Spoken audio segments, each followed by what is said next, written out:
In late 2025, a strange thing happened to Cold War history. A U.S. government history volume that had already been published online quietly returned with a hole in it. Pages about a nuclear war scare were gone.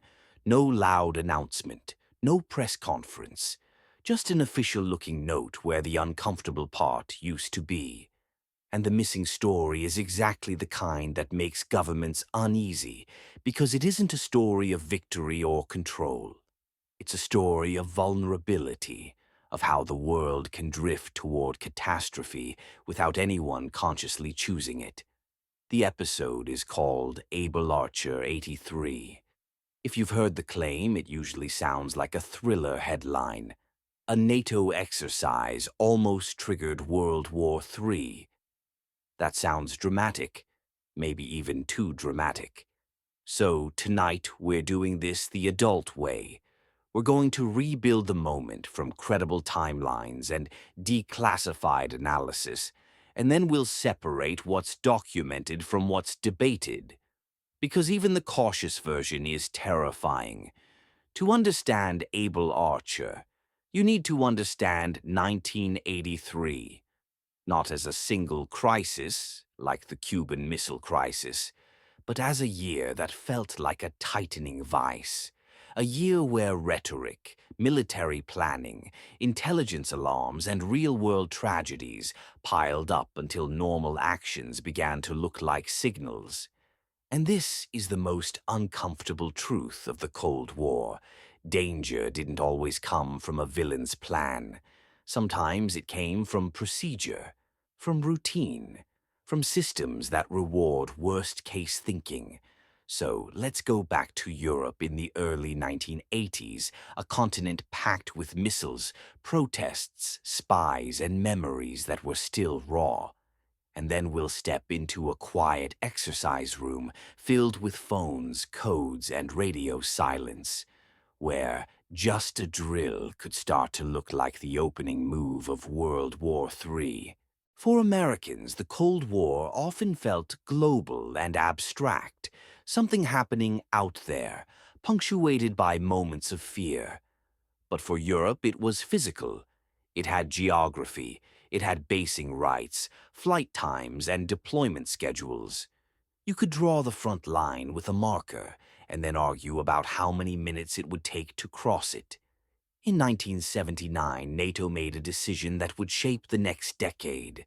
The alliance chose a dual approach: pursue arms control talks, while also preparing to deploy new U.S. missiles in Europe, Pershing II and ground-launched cruise missiles, if negotiations failed. The policy was meant to strengthen deterrence and keep an off-ramp open at the same time. But deterrence has a psychological price. On paper, deployments are policy. On the ground, they look like preparation.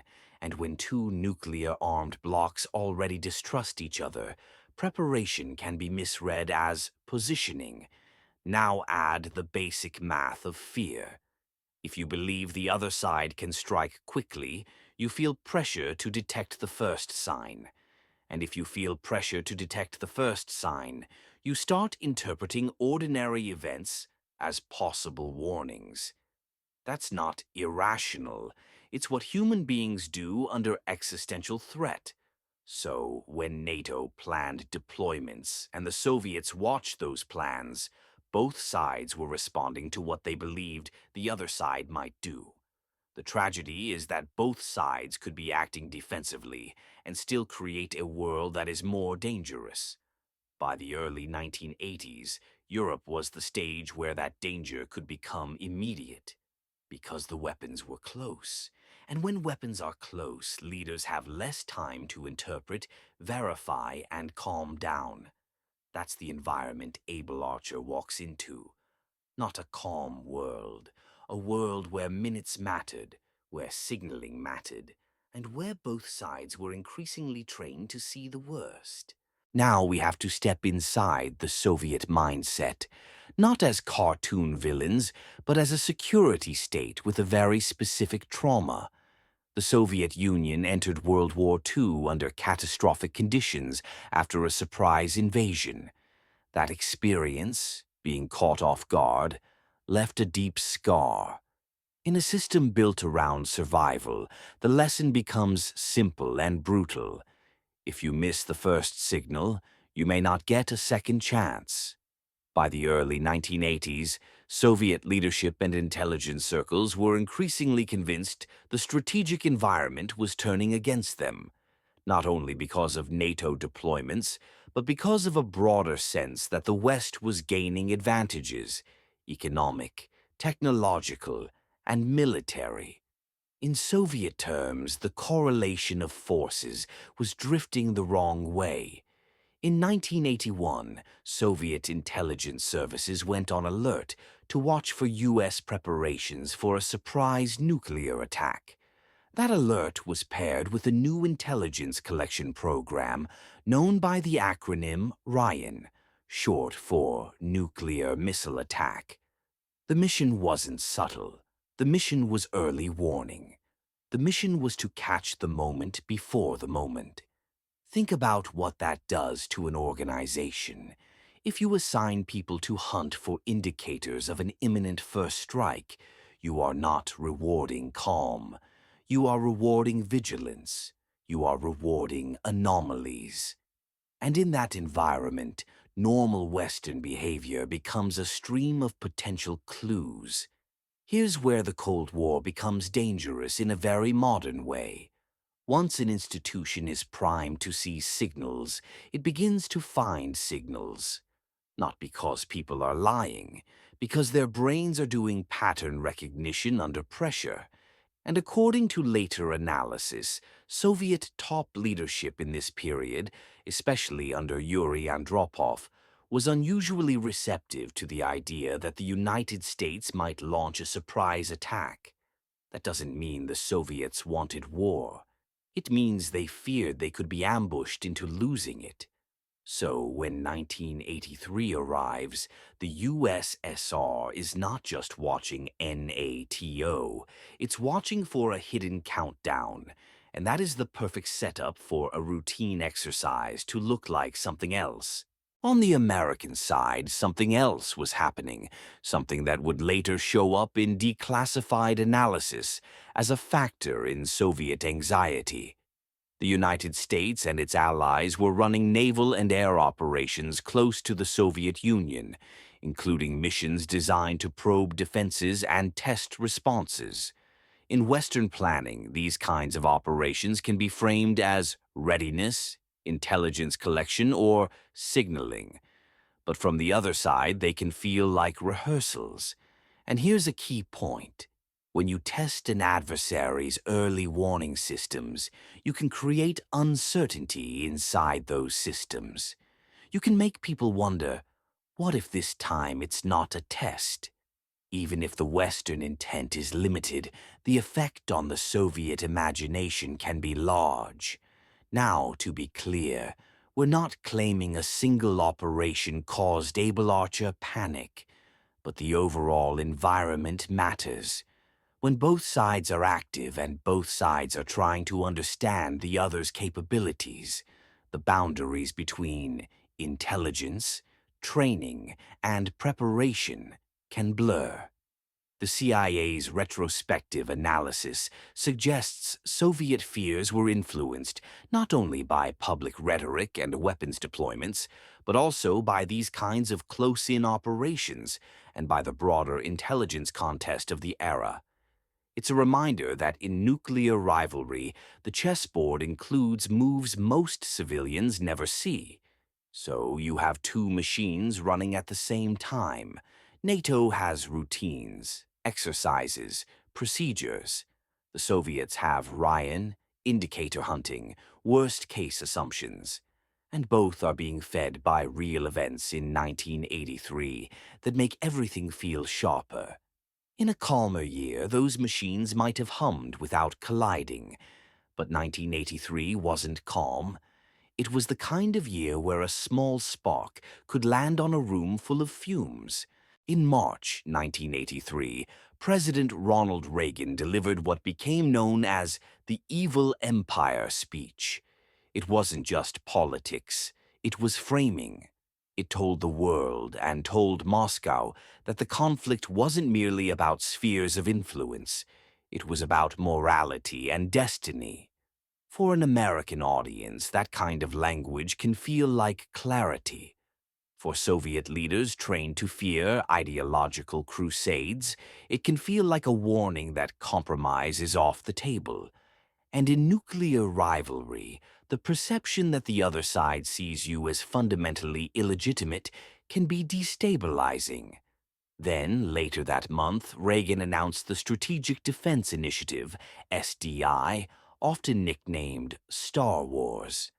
Again, whether SDI was technically feasible in the near term is almost beside the point. Deterrence is psychological. The idea that the United States was searching for a way to defend against nuclear missiles could be read in Moscow as an attempt to escape mutual vulnerability. And mutual vulnerability is the ugly foundation of Cold War stability. If both sides believe any nuclear use would be suicidal, both sides hesitate.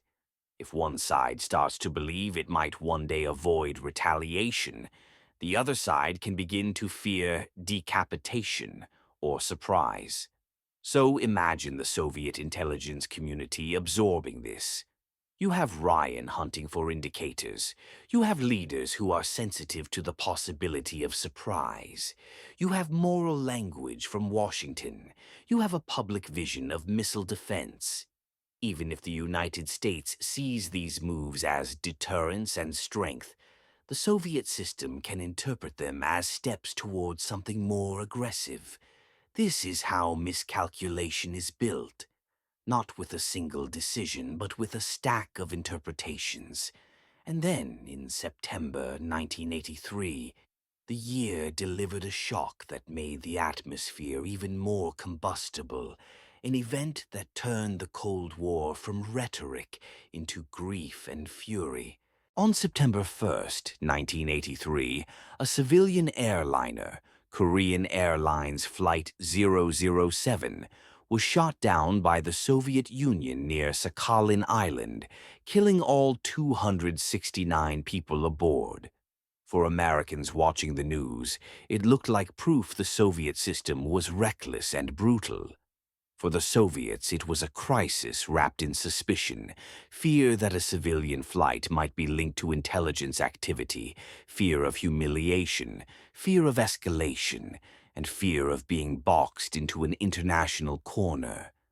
The details of why the plane strayed off course and how Soviet forces responded are their own complicated story. But the effect on the strategic climate is simpler.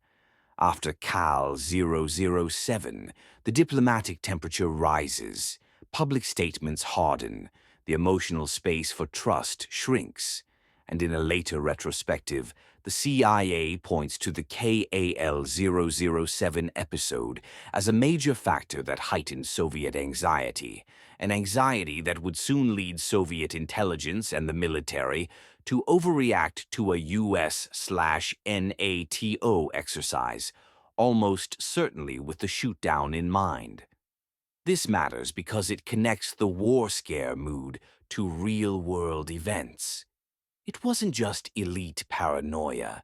It was a political and emotional wave that could spread into institutions and into the public. In the months after Cal 007, Soviet messaging about the risk of war intensified. The population was exposed to fear. And when fear spreads widely enough, it can begin to pressure leaders as well. No leader wants to look unprepared in a frightened society. So by the time we approach early November, you have an environment in which a normal NATO exercise could be read through a lens that magnifies threat. And now we finally reach Able Archer, an exercise that on the surface had no tanks, no gunfire, and no Hollywood drama. But that touched the most dangerous machinery of the Cold War, the procedures for nuclear release. To understand why Able Archer could be misread, you have to understand what it actually was. Able Archer was a command post exercise. That means the battlefield is communication. The action is decisions. Officers practice how messages flow from political leadership to military commands, how readiness levels shift, and how escalation is managed in a crisis scenario. In other words, Able Archer wasn't a fake war fought with blanks. It was a rehearsal of the nervous system of alliance warfare. And if you're thinking, that sounds boring, you've just identified the danger. Because nuclear war, in reality, doesn't start with a dramatic explosion on screen. It starts with a sequence of messages, with assumptions, with leaders asking for options, with commands reporting readiness, with someone trying to interpret what the other side is doing. Command post exercises exist to reduce risk. They are supposed to make organizations less likely to panic. But they also have a paradox. The more you practice the path to nuclear use, the more you create the appearance of familiarity with it. And if the other side is watching, that familiarity can look like willingness. That paradox becomes sharper in 1983 because of two factors. First, the Soviet intelligence system is actively hunting for indicators of a surprise attack. Second, Able Archer 83 included changes and elements that increased realism and visibility compared with previous years. So let's talk about what made Able Archer 83 feel different, because that difference is what turns routine into suspicious and turns an exercise into a potentially dangerous signal. According to later analysis, Able Archer 83 included two important changes compared with previous runnings. First, in the original scenario, which was later modified, the exercise was intended to involve unusually high-level participation, major roles for senior U.S. officials, and even cameo-level involvement by the president and vice president. Even if the final details shifted, the point is that planners were aiming for a more visible, more real feeling exercise. Second, Able Archer 83 included a practice drill that took NATO forces through a full-scale simulated release of nuclear weapons. That's a chilling phrase, even with the word simulated attached. It means the exercise ran through the procedures and communications that would exist in the most catastrophic scenario. The Imperial War Museums also highlights other realism boosters: altered coded communications, long periods of radio silence, and the involvement of heads of state. Again, those elements make the drill more useful internally, but externally they can make it harder to distinguish training from preparation. Now pause and think like a Soviet analyst in 1983. Your job is to detect whether NATO is preparing a surprise strike. You already believe the West might do something under cover of an exercise. You see an exercise that becomes unusually realistic, with unusual communication behavior and leadership involvement. What do you do? Do you assume it's harmless, or do you assume it's exactly what you've been told to watch for? This is where Able Archer becomes terrifying. It's not that NATO wanted to trick the Soviets. It's that the Soviet system was primed to interpret realism as camouflage. And once that interpretation begins, it changes what normal looks like. A radio silence can look like coordination. A coded message can look like an order. A leadership cameo can look like a real crisis cabinet. Which brings us to one of the most revealing details in the CIA's retrospective: what Soviet intelligence did right in the middle of the exercise, and what kind of message it sent into Europe. According to Oleg Gordievsky, a KGB officer who was secretly working with British intelligence, the KGB center sent a flash cable to its residencies in Western Europe on the night of November 8th or 9th. Gordievsky wasn't sure which night, but the content is what matters. The cable advised incorrectly that U.S. forces in Europe had gone on alert and that troops at some bases were being mobilized. Then it speculated about why that alert might be happening. Maybe it was a reaction to the Marine barracks bombing in Lebanon. Maybe it was connected to upcoming U.S. Army maneuvers. Or, here's the nightmare option, it might be the beginning of a countdown to a surprise nuclear attack. And the cable didn't declare a conclusion. It asked recipients to confirm whether the alert was real and to evaluate those hypotheses. That is what institutional anxiety looks like. Not a screaming leader slamming a table. A typed message that treats the most catastrophic possibility as a reasonable item on a list. Gordievsky later described the reaction in blunt terms. In the tense atmosphere of the previous months, the KGB concluded American forces had been placed on alert and might have begun a countdown to war. He argued that during Able Archer 83, the world came frighteningly close to the nuclear abyss, closer than at any time since 1962. Now, here's the honest part.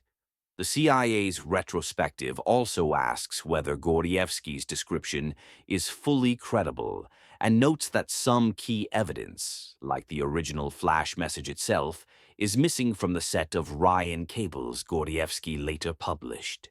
The CIA also records that some senior Soviet officials later denied Able Archer reached top leadership attention.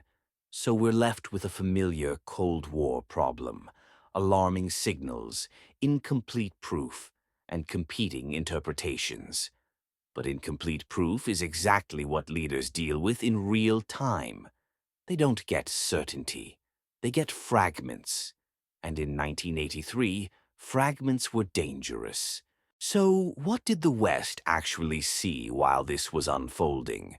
This is where later declassified reporting and historical analysis add a layer that most people never hear about.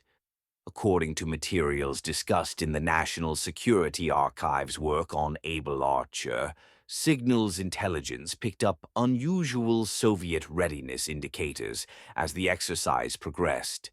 A key point here is that the warning wasn't simply "the Soviets are annoyed." It was that the alert appeared unusual in breadth and involved strike units. In other words, it looked more operational than routine. And in the Perroots materials, there's a description of a warning based on signals intelligence indicating Soviet air forces in Central Europe were placed on heightened readiness. In later summaries, this includes references to shortened readiness timelines for certain aircraft. Again, the kind of detail that, in a nuclear context, gets everyone's attention. Now you have to be careful with what that means. Heightened readiness does not automatically mean they were about to launch. It can mean precaution. It can mean internal signaling. It can mean institutional anxiety playing out. But in a world of nuclear weapons, precaution can still be dangerous, because precaution is visible. And if one side sees the other side increase readiness, it can become tempted to mirror that move. And mirroring can create a spiral where each side confirms the other's fears. This is the kind of crisis that doesn't require a single go order. It only requires both sides to misread each other's defensive moves as offensive intent. So the most important question becomes, did the West mirror the Soviet posture, or did someone choose restraint? And that takes us to the man whose decision is often described as quietly crucial in this story, Lieutenant General Leonard Perroots. Leonard Perroots was a senior U.S. Air Force intelligence figure in Europe at the time of Able Archer 83. Years later, in an addendum written as he was leaving public service, he warned that the Able Archer exercise could have led to a potentially disastrous situation. That phrase matters because it captures the core danger. Not that NATO was eager for war, but that the lack of clear intelligence about Soviet intentions could have created the wrong kind of Western response. According to the National Security Archive's presentation of Perroots' related material, as the exercise progressed and warnings came in about Soviet heightened readiness, Perroots briefed his commander on unusual activity. The commander asked whether the Air Force should increase real force generation, meaning real-world readiness, not just simulated exercise posture. Perroots advised caution.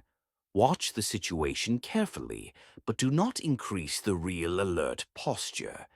That choice is a masterclass in crisis risk reduction because it refuses to feed the mirror. It refuses to turn a suspected Soviet precaution into a Western action that could confirm Soviet fears. And here's a detail that makes the story even more human and more frightening. Perroots later acknowledged that at the time he did not have the full picture of the Soviet alert, and he wasn't certain what advice he would have given if he had known then what he learned later. That admission is honest, and it should make your stomach drop, because it means the decision that may have reduced risk was made under uncertainty, not with perfect information, not with a dramatic warning, with fragments.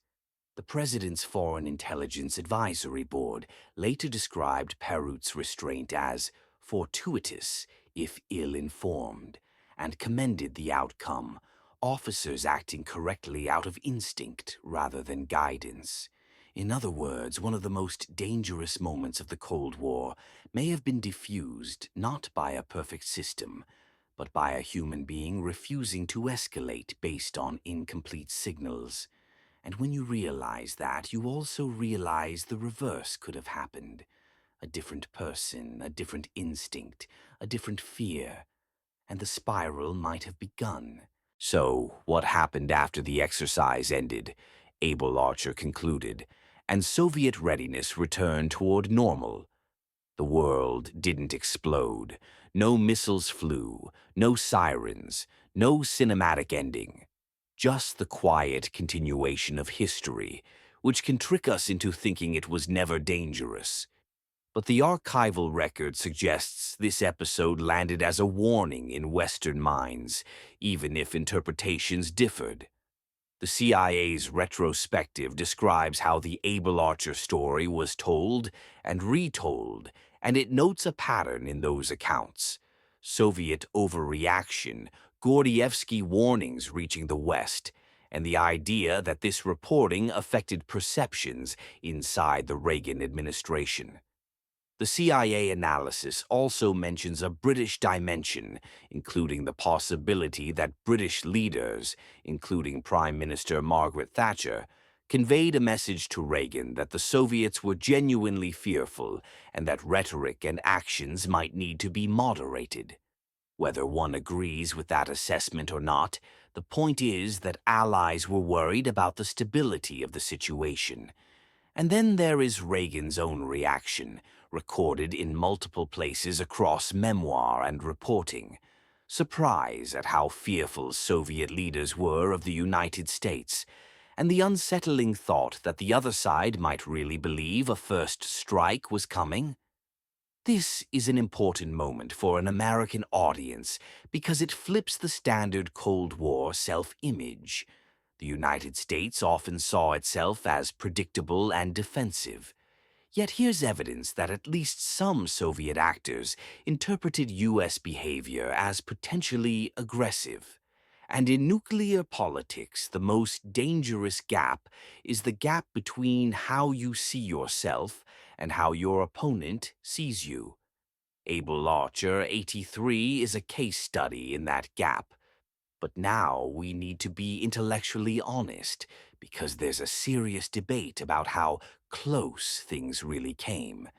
And your credibility goes up when you show your audience you know that debate exists. If you spend time with Cold War history, you'll notice Able Archer 83 has become a kind of legend. The phrase "almost started World War III" is powerful, and powerful phrases travel. But scholars and declassified analysts don't always agree on the degree of danger. The CIA's retrospective itself raises doubts about parts of the most dramatic telling. It notes missing evidence, and it reports that some senior Soviet officials later denied that Abel Archer reached the Politburo or even upper defense ministry levels. It even suggests that Abel Archer may have made more of an impression in the White House than in the Kremlin.